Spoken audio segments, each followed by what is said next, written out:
Bonjour à tous et à toutes.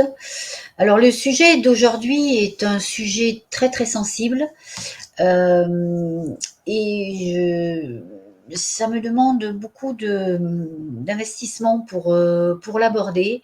On ne l'avait pas du tout abordé au moment des faits parce que j'ai horreur de discuter de choses graves dans les moments où elles viennent de se passer. Elles sont graves pour la famille qui a perdu un enfant et elles sont graves pour le policier qui a vu sa vie aussi transformée, bouleversée. Et c'est difficile de vivre avec l'idée qu'on a éteint la vie de quelqu'un. Alors, le travail de policier comme de gendarme est un travail où on le sait, qu'on peut être confronté à ce genre de situation. Des policiers sont confrontés tous les jours à ce genre de situation. Et d'une façon générale, ils travaillent d'une façon exemplaire. Et on le constate quand même, ils ont comment dire, il y a bien évidemment des blessés, il y a des personnes qui sont tuées lors d'interventions de police, mais ça reste à la marge. Mais cette marge, même si c'est une marge, elle est importante parce que chaque vie est une vie et toute vie se respecte. Donc là-dessus, je mise absolument pas les faits. Je voudrais simplement un petit peu remettre, comment dire, quelques informations clés sur les refus d'obtempérer. C'est une infraction routière qui est très, très, très fréquente. C'est plusieurs refus d'obtempérer par jour, hein, puisqu'on en est donc en 2024, par exemple, on était à 25 500 refus d'obtempérer sur l'ensemble de l'année, dont 21% aggravés. Alors, qu'est-ce que c'est un refus d'obtempérer aggravé? C'est un refus d'obtempérer au cours duquel il y a un blessé, où qu'il soit, que ce soit un policier ou l'automobiliste, qui commet l'infraction ou un autre usager de la route. Et en 2025, on a 28 200 refus d'obtempérer, donc 11% de plus qu'en 2024, dont là 6 200 aggravés, donc avec la même mise en danger réelle de la personne, puisqu'il va y avoir des blessés, voire des morts.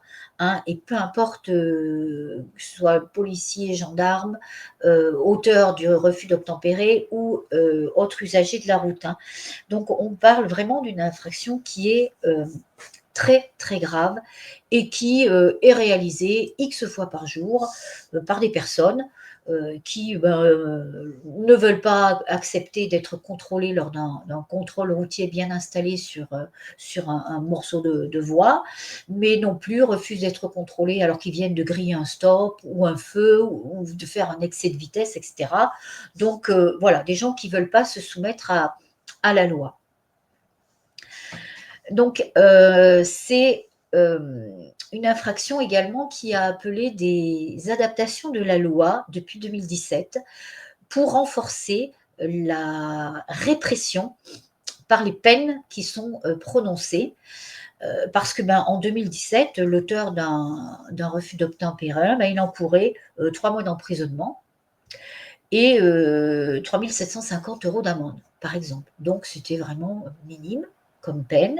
Donc ça a été renforcé en 2022. Donc aujourd'hui, enfin à partir de 2022, l'auteur d'un refus d'obtempérer encourait 2 ans d'emprisonnement et 15 000 € d'amende. Et en 2025 a été créé le délit d'homicide routier qui concerne évidemment les refus d'obtempérer les plus graves avec décès, que ce soit d'un policier, d'un gendarme ou d'un autre usager de la route. Ça veut dire quoi? Ça veut dire qu'on aggrave cette infraction et on attribue à l'auteur de cette infraction une intention de la commettre et de prendre le risque de tuer quelqu'un. Donc ça, c'est très important. Alors, dans l'affaire qui nous préoccupe, On a une qualification initiale à l'issue de l'information judiciaire qui a été faite par plusieurs juges d'instruction, je crois qu'il y en avait 2, saisis par le procureur de la République de Nanterre. Ces juges d'instruction et le procureur de la République ont retenu la qualification de meurtre et donc souhaité que le policier auteur du tir soit jugé par une cour d'assises pour l'infraction criminelle la plus grave, donc le meurtre. Alors, ça veut dire que dans les investigations, les témoignages qu'ils ont reçus, les éléments matériels qu'ils ont recueillis, ça veut dire qu'ils ont trouvé les 3 éléments légaux du meurtre. C'est-à-dire, le premier élément légal, c'est l'infraction qui est prévue dans le code pénal. Le meurtre, c'est de tuer quelqu'un volontairement, d'enlever la vie volontairement à quelqu'un. Le deuxième élément, c'est l'élément moral, c'est-à-dire que la personne avait l'intention de tuer sa victime. Et le troisième élément légal, c'est l'élément matériel, c'est-à-dire la façon dont elle a tué la victime. Alors, je tiens à dire que moi, j'ai aucun élément de l'enquête, de l'instruction.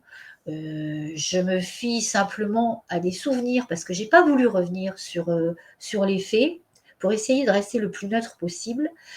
Donc, des souvenirs de choses que j'ai entendues ou que j'ai lues au moment de cette affaire et où trouver l'élément, moi ce qui m'interpelle le plus, c'est l'élément intentionnel.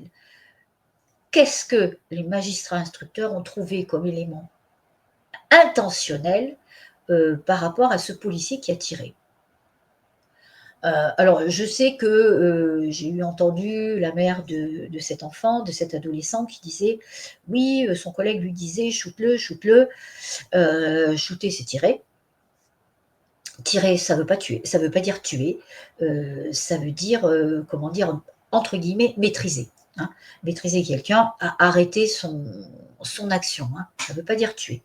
Donc, on n'est pas encore dans l'élément vraiment intentionnel. Donc, j'aimerais bien savoir quels sont les. On saura peut-être.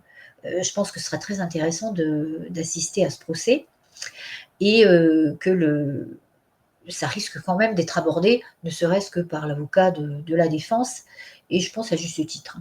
Même si, effectivement, l'élément comment dire, le meurtre n'a pas été retenu. Et d'ailleurs, c'est quand même. Enfin, moi, je trouve que discuter sur ces arguments-là, c'est vital, quoi. Enfin, c'est très important.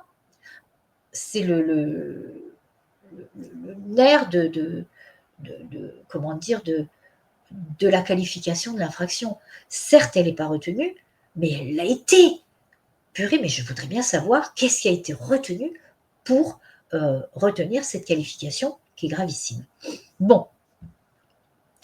La cour d'appel de Versailles, donc dans la chambre criminelle, qui a reçu l'appel donc de l'avocat du policier, parce que cet avocat, évidemment, il a fait appel de cette qualification, et de la saisie. Et voilà, donc lui, il dit non, le meurtre, pour lui, il n'y a pas meurtre.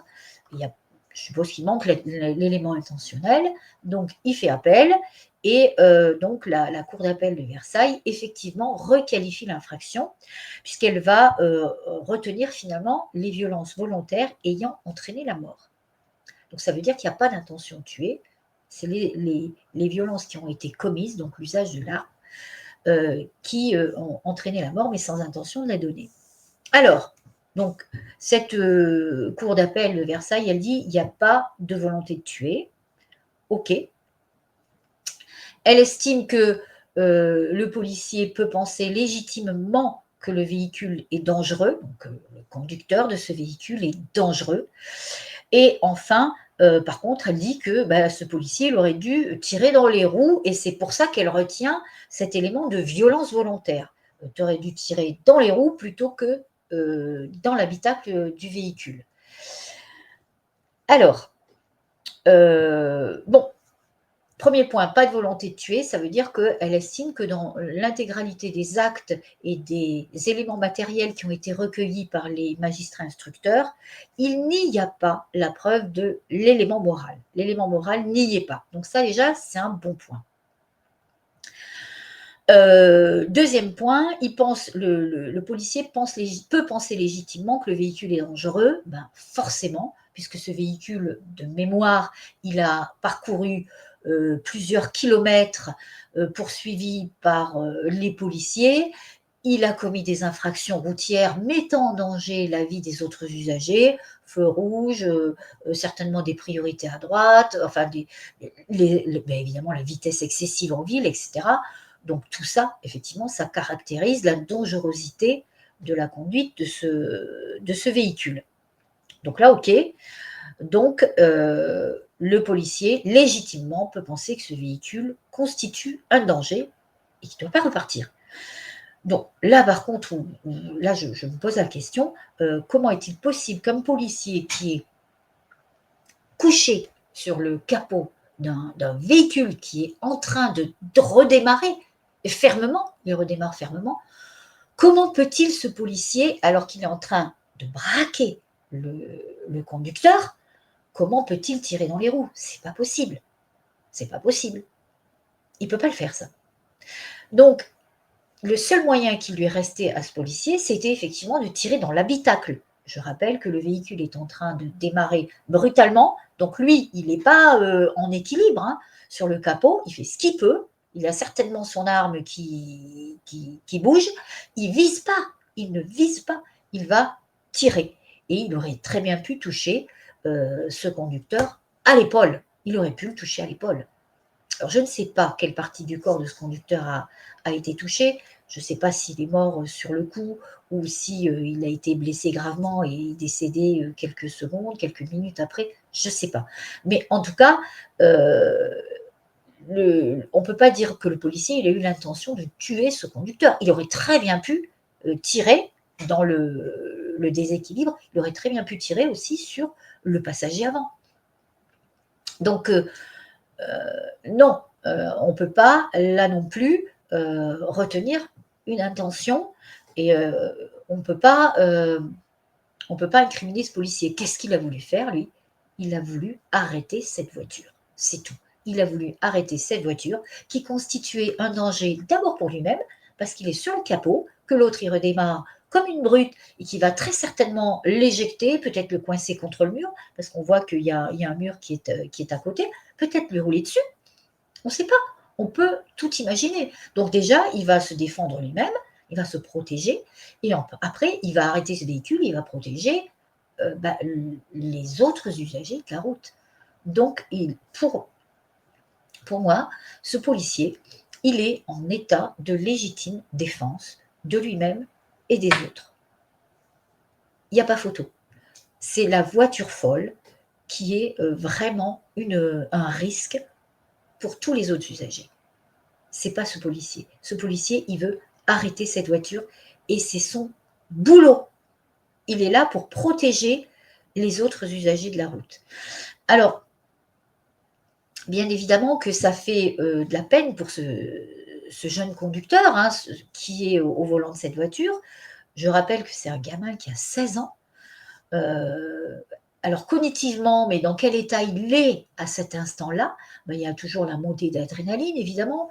C'est un gamin qui est peut-être biberonné aux jeux vidéo où on fait des courses-poursuites avec les policiers hein, et où on n'hésite pas à renverser la grand-mère, la mère avec ses enfants. Je vous rappelle quand même qu'il y avait un jeu où plus tu renversais de personnes vulnérables et plus tu avais de points. Donc quand on est biberonné à ce genre de choses-là, voilà, hein, bref, quand on vit un moment comme ça de refus d'obtempérer, alors peut-être qu'il a pris ça comme un jeu au départ. Pour lui, c'était un jeu, c'était une prise de risque, mais voilà, sans réaliser, je veux dire, avait-il conscience des risques qu'il prenait pour lui, mais qu'il prenait aussi pour les autres. Je veux dire, et puis tu as cette montée d'adrénaline, tu as cet esprit qui est immature. Je veux dire, ce n'est qu'un gamin, et qui réagit ben, comme un meurtrier. Je suis désolée, c'est un gamin qui réagit comme un meurtrier. Sauf que lui aussi, il n'avait pas forcément l'intention de tuer qui que ce soit. Donc voilà, c'est dramatique d'en arriver là. Mais voilà, on ne peut pas reprocher à ce policier d'avoir arrêté cette voiture. C'est pas possible. Je veux dire, à un moment, il faut imaginer que cette voiture démarre. Le policier, ben, il n'a pas tiré. Il tombe. Bon, il se relève ou il ne se relève pas, on ne sait pas, hein, on imagine là. Cette voiture repart, parce qu'il y a d'autres policiers dans le coin, donc on va repartir sur une course-poursuite, on est en ville, et là, un petit peu plus loin, là, 500 mètres plus loin, cette bagnole folle, elle va renverser une mère avec ses gamins et sa poussette, ou une mamie qui est en train de tirer son caddie, etc. Et qu'est-ce qu'on va penser là? Qu'est-ce qu'on va penser? Putain, mais pourquoi les flics l'ont pas arrêté avant? Bah ouais, c'est ça que les gens vont dire. Et puis ils auront raison. Pourquoi les flics l'ont pas arrêté avant? Voilà. Donc, ce policier, moi, je trouve qu'il a fait que son boulot. Il a fait son boulot. On ne peut pas dire qu'il ne s'est pas donné à fond, je veux dire. Hein. Des flics qui sont couchés sur le capot d'une bagnole, on n'en voit pas tous les jours. Il est vraiment à fond dans son intervention. Il veut protéger les autres. Enfin, vraiment, il l'a menacé pendant plusieurs secondes. Il n'a pas tiré tout de suite. Je veux dire, il attend que la voiture redémarre. Il a laissé à ce gamin le temps de couper le moteur. Et c'est ce gamin qui ne coupe pas le moteur et qui, au contraire, appuie sur l'accélérateur. Donc, il ne faut pas renverser la vapeur. On ne peut pas renverser les choses. Il faut les voir le plus neutrement, avec le plus de neutralité, hein, pour vraiment peser le pour et le contre. Qui est responsable? Qui est responsable? Le policier, il est responsable de quoi, lui? De protéger les citoyens, les usagers de la route. Et cet ado, même si il est encore immature, il est responsable d'utiliser de façon meurtrière son véhicule. Donc il faut remettre les choses en place et donc, pour moi, je vous ai fait une petite capsule sur la légitime défense il n'y a pas si longtemps que ça, mais je vais être logique avec moi-même. Pour moi, ce policier, il était en légitime défense. Alors son avocat donc a fait cet appel, s'est requalifié, donc ça va passer finalement devant la cour criminelle départementale, donc devant 5 magistrats professionnels. Les avocats, eh bien, ils vont amener tous les arguments contre, pour, etc. Et puis la justice va se faire. Ces magistrats, ben, je ne sais pas ce qu'ils en penseront. Ce que je crois, c'est que de toute façon, leur décision fera l'objet d'un appel, soit par l'avocat du policier, soit par l'avocat du jeune conducteur qui a été tué.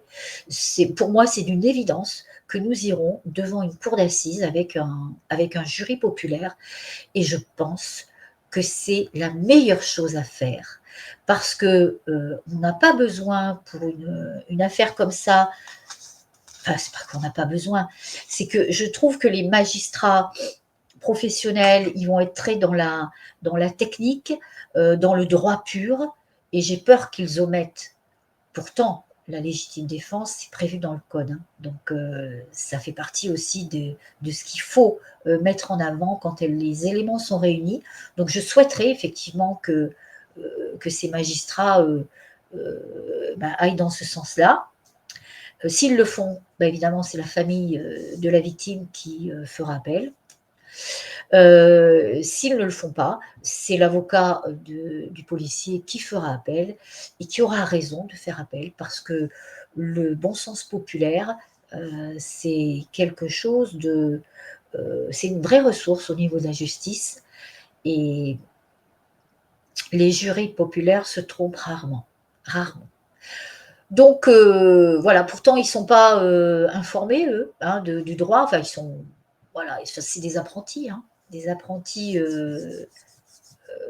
sur le plan du droit, parce que lorsqu'on est juré lors d'une session d'assises, on apprend plein de choses, plein de choses.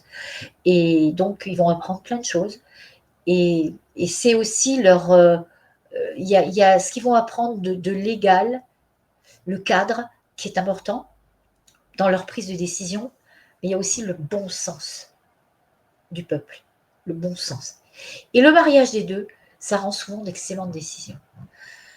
Donc voilà, j'ai posé ça. Peut-être que certains d'entre vous ne sont pas d'accord, et ils ont le droit. Donc si vous avez envie qu'on en discute, eh bien, je vous invite à nous contacter dans notre adresse contact, je l'affiche, contact@police-etc. À me contacter et on peut organiser tout à fait une petite table ronde et de discuter de comment vous verriez la chose. Pourquoi pas? Ça peut être super intéressant. De l'instant où on discute dans le respect et l'écoute, il n'y a aucun problème. Moi, je vous accueille avec pas plaisir parce que purée, cette affaire-là, j'aurais préféré qu'elle n'existe pas. Mais je vous accueille sur le plateau de Police pour la vérité. Voilà. Je vous remercie d'avoir suivi cette capsule. J'espère que vous réagirez dans le respect aussi. N'hésitez pas à vous manifester. Et puis, j'espère que ça va vous aider à comprendre ce qui va se passer dans quelques mois lors du passage de cette affaire auprès de la cour départementale criminelle de Nanterre. Voilà. À très bientôt. Merci beaucoup.